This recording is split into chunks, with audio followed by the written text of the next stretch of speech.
Não sei se vocês sabem, mas existem algumas regiões do corpo do bailarino que geralmente são mais sensíveis a lesões do que as outras. E pensando nisso, é muito importante você conhecer quais são, para não correr o risco de se lesionar ou piorar aquela dor que você já está sentindo. Então, no vídeo de hoje, eu vou te contar quais são as regiões do corpo de um bailarino que são mais suscetíveis às lesões. Roda aí a vinheta. E aí, meu povo bailarinístico, como vão vocês? Eu sou a Tamires Reis, personal trainer de bailarinos, e sejam muito bem-vindos a mais um vídeo aqui do canal com essa camiseta maravilhosa da Flor de Sal Camisetas, que representa muito o estado de espírito dessa pessoa que vos fala quando coloca "sou forte, sou bailarina". Não tem coisa mais legal do mundo do que você ir na academia e usar essa camiseta para treinar junto com os marombas. Eles acham que a gente é mole, mas a gente é muito mais forte que eles. Tá fácil? Faz musculação, galera, que eu sou bailarina forte.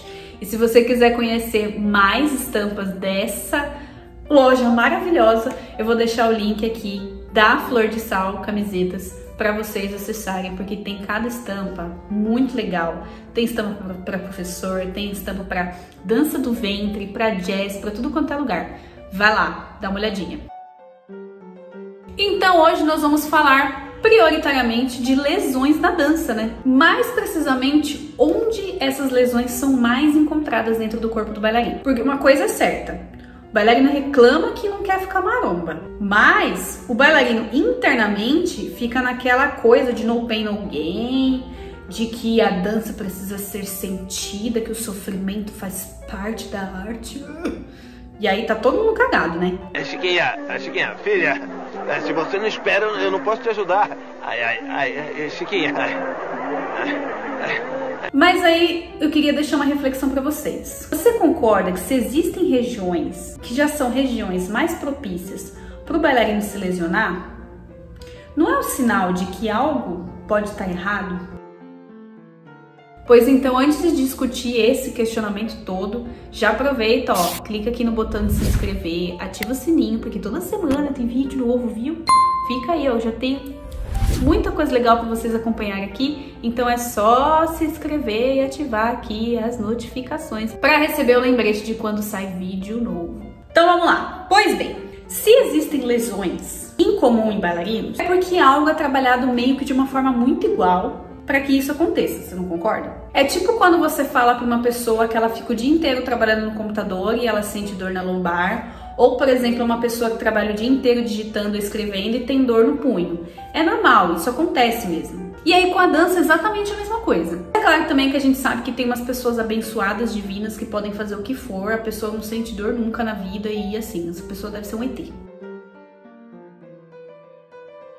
Só que como nós, meros bailarinos, somos em milhões e a gente tem uma única Zakharova e uma única Maria Koreva, a gente precisa entender que nem sempre o encaixe do coleguinha é igual ao seu. E é dessa forma que acabam nascendo lesões e tudo mais, aquelas dores, por uma técnica aplicada de uma maneira errada.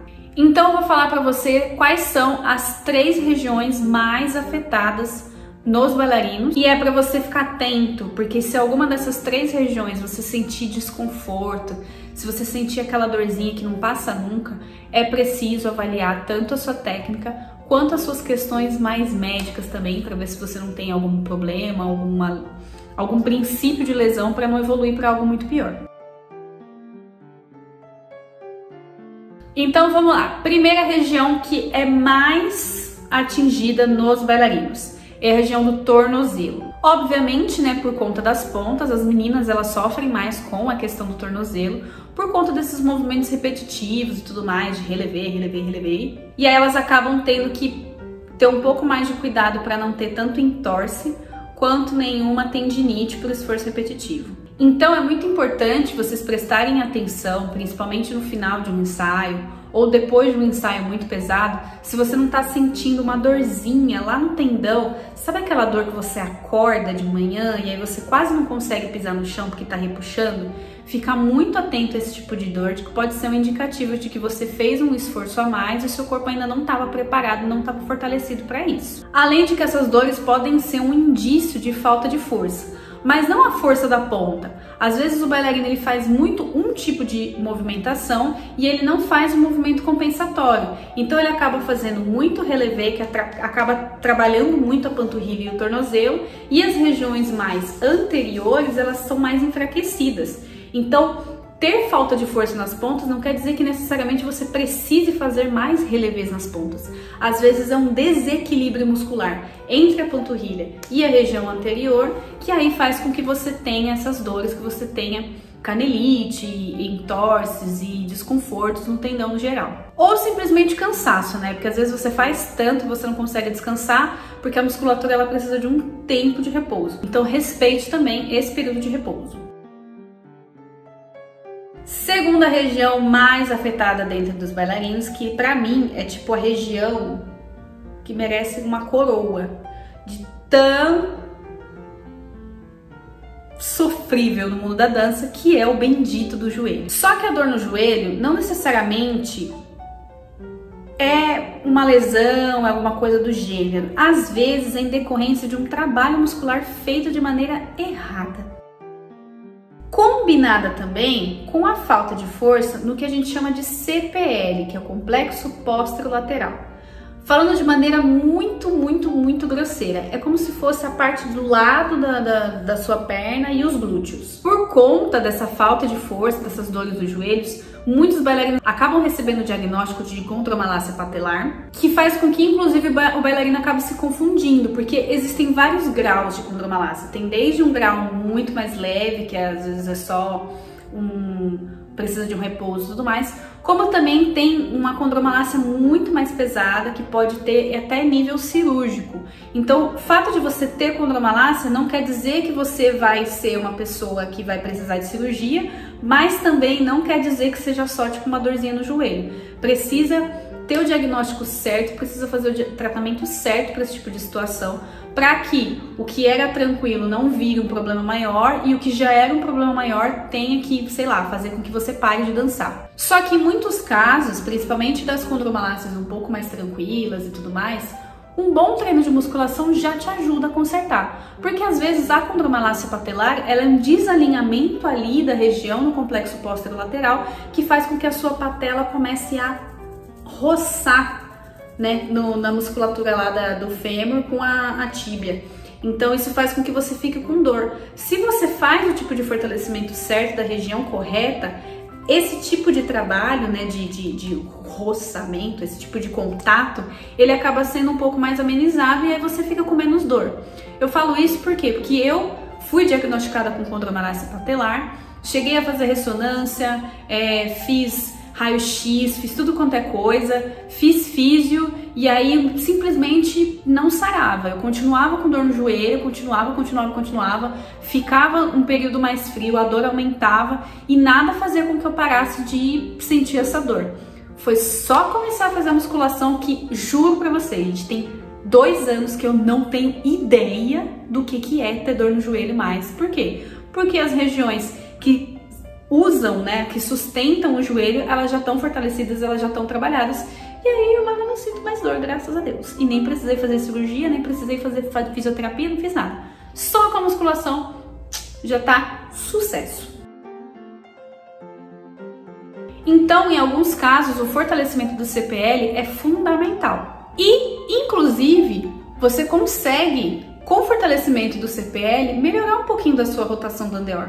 Porque quando você trabalha o complexo posterolateral, você automaticamente já está trabalhando algumas musculaturas que são responsáveis ali pelo controle do quadril e faz com que você rode o andeor pelo quadril, não pelo joelho. Então aquela coisa lá de colocar o pé aqui assim para virar andeor, você sabe que não existe, né? Então, quando você trabalha da maneira correta ali, você alinha melhor o joelho e você consegue, inclusive, rodar um pouco mais. Então, para de meter esse louco aí de fazer o andeor pelo pé.